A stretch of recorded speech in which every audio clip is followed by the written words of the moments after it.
बिस्मिल्लाहिर्रहमानिर्रहीम। तो बच्चों, क्लास 12th इंग्लिश के एमसीक्यूज़ मैंने आपसे डिस्कस करने हैं। पहला एमसीक्यूज़ है, there are many dash still believe in superstitions. ठीक है, यानी तो हम परस्ती को कहते हैं कि बहुत से लोग हैं जो अभी भी इस पर बिलीव करते हैं, तो हम परस्ती पर। The correct relative pronoun to fill in the gap will be. तो रिलेटिव प्रोनाउंस जुमलों को जोड़ने के लिए इस्तेमाल होते हैं। तो relative pronouns which, that, where, when, why, what. तो अब यहाँ पर ये सारे रिलेटिव प्रोनाउंस हैं। अब कौन सा जवाब आएगा? तो यहाँ पर जो लोगों के लिए रिलेटिव प्रोनाउंस यानी बहुत जो पीपल्स होते हैं उनके लिए इस्तेमाल होता है, तो वो होता है हु इसका दुरुस्त जवाब है। विच जो जो है ये लोगों के लिए नहीं आता, बल्कि ये चीज़ों के लिए आता है, थिंग्स के लिए आता है। और व्हाट ये जो है ये भी लोगों के लिए इस्तेमाल नहीं होता। ठीक है, ये और जो एज़ है ये लोगों के लिए इस्तेमाल नहीं होता, पीपल के लिए इस्तेमाल नहीं होता, बल्कि ये जो है ये किसी कंटेंट के लिए इस्तेमाल होता है। ठीक है, और दूसरा एमसीक्यू है बच्चों, if the theme of a text is not limited to a particular culture, कि किसी भी चीज़ का, किसी भी टेक्स्ट का जो थीम है वो किसी ख़ास लोगों के लिए नहीं है, किसी ख़ास कल्चर के लिए नहीं है, but it relevant to all time and places, ये हर वक्त और हर जगह के लिए है। ठीक है, किसी भी कॉन्टेक्ट का theme. It is said to have an. तो अब वो चीज़ जो सब के लिए हो, तो किसी ख़ास चीज़ के लिए ना हो, तो उसे कहते हैं यूनिवर्सल अपील। डी ऑप्शन इसका दुरुस्त है। ठीक है, और कम्युनल अपील ये जो है ये स्पेसिफिक कम्युनिटी के लिए होती है, और इमोशनल अपील ये जो है ये फीलिंग के लिए होती है, और नेशनल अपील ये एक कौम के लिए होती है। ठीक है, ये एक नेशन तक महदूद रहती है। थर्ड है बच्चों, dash you take a taxi you will still miss your plane. ठीक है, you will take a taxi, अगर आप टैक्सी लेते भी हैं तो तब भी you will still miss your plane, तो भी आप अपने प्लेन को मिस कर देंगे। The most appropriate transitional device to fill in the blank will be. तो अब यहाँ पर कौन सी ट्रांजिशनल डिवाइस आएगी? तो यहाँ पर बच्चों जो उसका दुरुस्त ऑप्शन है वो है ऑप्शन ए, इवन इफ़। क्योंकि इवन जो इफ़ है ये हाइपोथेटिकल कंडीशंस होती है। अब हाइपोथेटिकल कंडीशंस क्या होती है कि एक चीज़ होने के बावजूद भी ना हो। यानी यहाँ पर देखिए, टेकिंग अ टैक्सी, अब टैक्सी ले भी रहे हैं तो विदाउट हेल्प, उस वो कोई हेल्प नहीं कर रही। और इन केस जो है बच्चों ये जो है ये प्रिपरेशन के लिए आता है। ठीक है, और ओनली इफ़ जो है ये किसी स्ट्रिक्ट कंडीशन के लिए इस्तेमाल होता है, और मे बी जो है ये ट्रांजिशनल डिवाइस नहीं है। अब ट्रांजिशनल डिवाइसेस होती क्या हैं बच्चों? तो ट्रांजिशनल डिवाइसेस वो डिवाइसेस होती हैं जो विद इन सेंटेंस भी इस्तेमाल होती हैं और दो पैराग्राफ को मिलाने के लिए भी इस्तेमाल होती हैं। इनका एक वर्ड भी हो सकता है और ये एक से ज़्यादा वर्ड भी हो सकता है। ठीक है, और कंजक्शन जो है वो, और अब देखिए जैसे बट, बिकॉज वगैरह ये कंजक्शन भी है और ये ट्रांजिशनल डिवाइसेस भी है। तो इनमें फ़र्क क्या है कि कंजक्शन जो है ये विद इन सेंटेंस इस्तेमाल होंगी, सेंटेंस, और ये transitional devices with in sentence भी इस्तेमाल होती हैं और पैराग्राफ और सेंटेंस के बाद भी इस्तेमाल होती हैं। फोर्थ है बच्चों, when he arrived Then noticed that the door was open। ठीक है, when जब वो आया था तो जैन ने नोटिस किया कि डोर खुला हुआ था। The underlined word is an example of। तो जो underlined word है ही, वो किसकी एग्जाम्पल है? तो यहाँ पर बच्चों इसका जो दुरुस्त जवाब है वो है एनाफोरिक रेफरेंस। क्योंकि यहाँ पर अब ही जो है वो बैक को रेफरेंस, ठीक है, बैक टू जैन जा रहा है ना, तो यहाँ पर ये एना फॉरिक है। जहाँ पर बैक की बात हो रही होगी तो वो वहाँ आएगा एनाफोरिक, और जहाँ पर किसी फॉरवर्ड चीज़ की बात हो रही होगी तो वो आएगा कैटाफोरिक। ठीक है, कैटाफोरिक रेफरेंस आएगा। और क्रॉस जो रेफरेंस है ये क्या होता है जी, ये टेक्स्ट को रिलेट करने के लिए इस्तेमाल होता है। ठीक है ना, जहाँ पर टेक्स्ट होते हैं, कोई भी आपकी बात है तो आप ये जो है क्रॉस रेफरेंस इसका इस्तेमाल करते हैं। ठीक है, ये टेक्स्ट के दो पार्ट्स को का जब आपस में लिंक हो रहा हो। और लेक्सिकल रेफरेंस ये रेपिटिशन और रिलेटेड वर्ड्स के लिए इस्तेमाल होता है। और फिर है जी बच्चों आपका fifth, unlike mammals bird incubate their eggs outside their body, the underlined word mean। incubate का मतलब क्या है?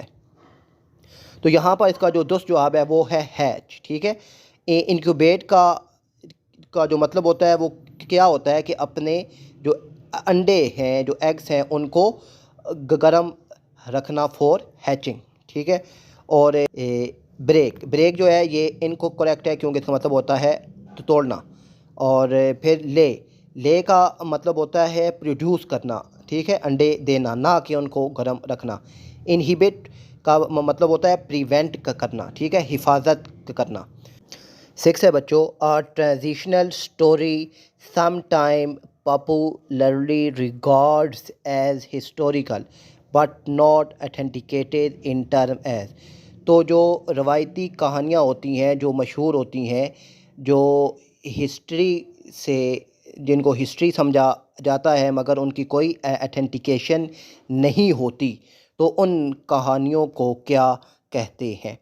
तो बच्चों ऐसी कहानियाँ के जो जैसे ना उर्दू में जिन्हें कहा जाता है कि लोक कहानियाँ। ठीक है ना, उर्दू में आपने पढ़ा था कि ऐसी रवायती कहानियाँ होती हैं कि जिनका कोई मुसन्निफ़ नहीं होता, जो सीना ब सीना ट्रांसफ़र होती रहती हैं।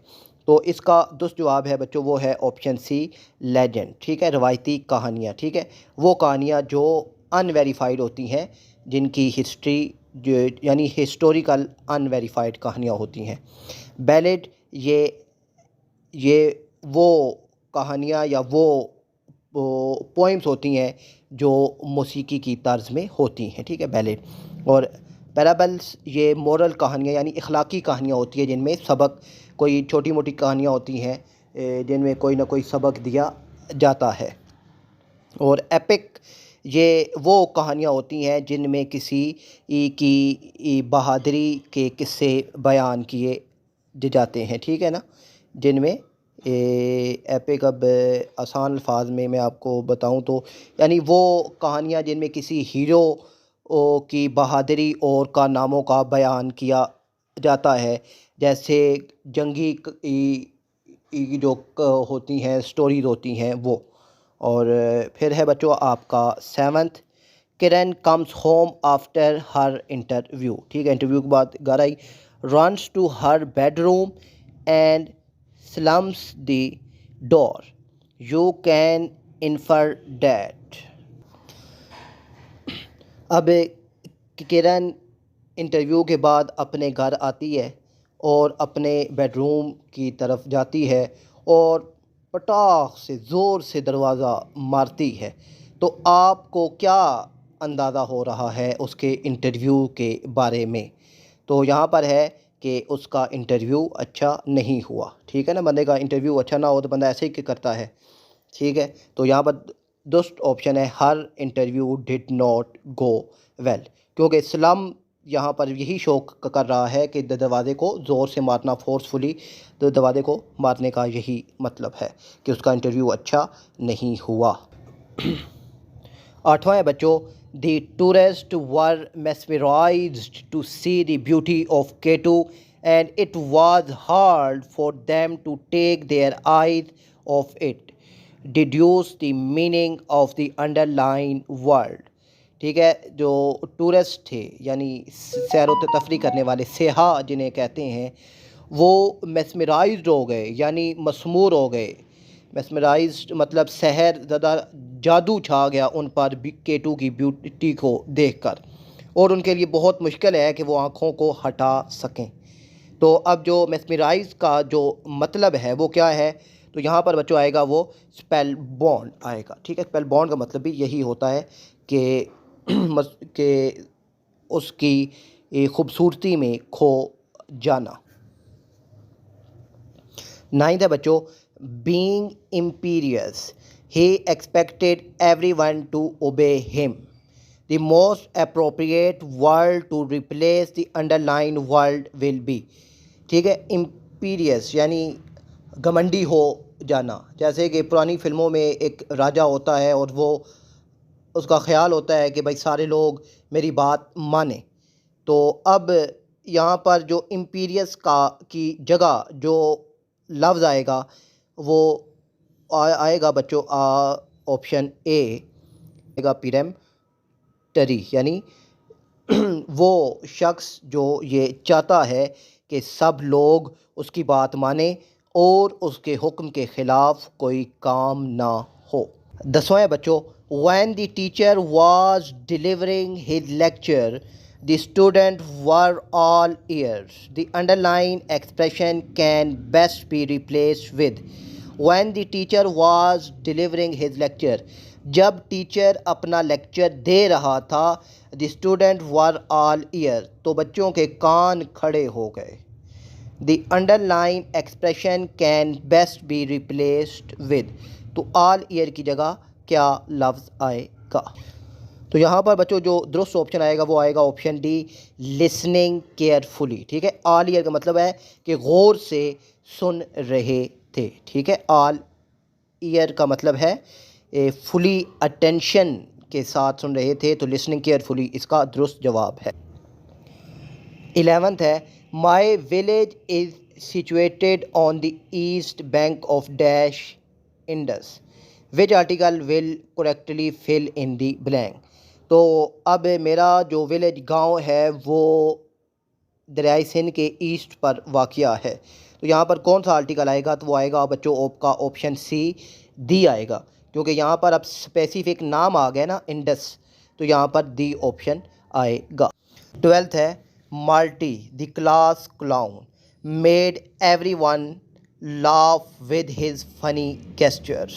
The underlined part of the sentence is used. Marty the class down made everyone laugh with his funny gestures. कि उसने अपने फ़नी इशारों से हर एक को हंसाया। तो यहाँ पर जो अंडरलाइन पार्ट है उसका क्या वो कौन सा सेंटेंस है, तो वो है बच्चों आपका option C, a positive phrase, यानी मुस्बत जुमला है यहाँ पर। 13 है बच्चों, one must always be aware of dash duties. The correct possessive form of the indefinite pronouns will be. तो वन मस्ट ऑलवेज बी, तो वन मस्ट किसी को भी हमेशा अवेयर होना चाहिए ड्यूटीज़ से, यानी अपने फ़राइज़ से। यहाँ पर जो possessive form of the indefinite pronouns आएगा वो आएगा बच्चों आपका ऑप्शन ए, वंस। 14 है, you dash see a doctor, which one of the following modal verb will best fill in the blank if it is intended to be a piece of advice. तो आप dash doctor से मिले, ठीक है। तो यहाँ पर कौन सा मॉडल वर्ब आएगा अगर आपकी जो इंटेंशन है वो एडवाइस की है, मशवरा देने की है। तो यहाँ पर जो दुरुस्त ऑप्शन आएगा बच्चों वो आएगा ऑप्शन सी, हैड बेटर। 15 है, they played well and won the game, the underline verb are dash and dash respectively. उन्होंने मैच अच्छा खेला और गेम को जीत लिया, ठीक है। दे प्लेड वेल, उन्होंने अच्छा खेला, एंड विन द गेम, और गेम को जीत लिया। तो यहाँ पर जो बच्चों जो दुरुस्त ऑप्शन आएगा वो आएगा आपका option B, transitive and intransitive verb. और बच्चों फिर है जी आपका next 16, after he had finish the work on time, ठीक है। Ali went out for a walk. Which one of the following will correctly replace the underlined part? After he had finished the work on time.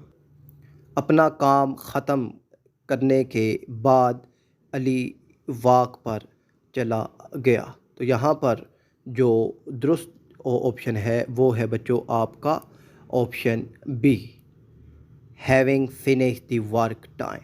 17 है, I will be able to get in all those I have no ticket. The underline part of the sentence is, मैं अंदर जा सकता हूँ या सकूँगा, although मेरे पास, I have no ticket, although कि मेरे पास टिकट नहीं है। The underline part of the sentence is, तो यहाँ पर ये जो अंडरलाइन पार्ट है ये है बच्चों आपका ऑप्शन सी, एडवर्ब क्लॉज है। ठीक है, आल दो आ रहा है ना, तो ये एडवर्ब क्लॉज होगा। 18 है, आइडेंटिफाई द फ्रेज लिंग the most appropriate order of adjective. तो ठीक है, तो अब इसका जो दुरुस्त जवाब है वो है बच्चों आपका option b, a new expensive imported car. ठीक है, एक्सपेंसिव ये है ना, अब exemplifying the most appropriate order, तो मोस्ट अप्रोप्रिएट ऑर्डर यही है कि a new expensive imported car. और 19 है, which sentence exemplifies future perfect continuous tense. तो यहाँ पर है option d, I will have been shopping since 3 PM। 20 है, I move to Lahore dash the age of 10। The correct preposition to fill in the blank will be, I move to Lahore dash the age of 10। I move to Lahore, मैं लाहौर की तरफ move किया यानी लाहौर चला गया at the age of 10, जब 10 साल का था। तो यहाँ पर जो दुरुस्त ऑप्शन आएगा बच्चों वो आएगा ऑप्शन बी, एट। मुझे उम्मीद है कि आपको समझ आ गए होंगे। अपना ख्याल रखिएगा। अल्लाह हाफिज़।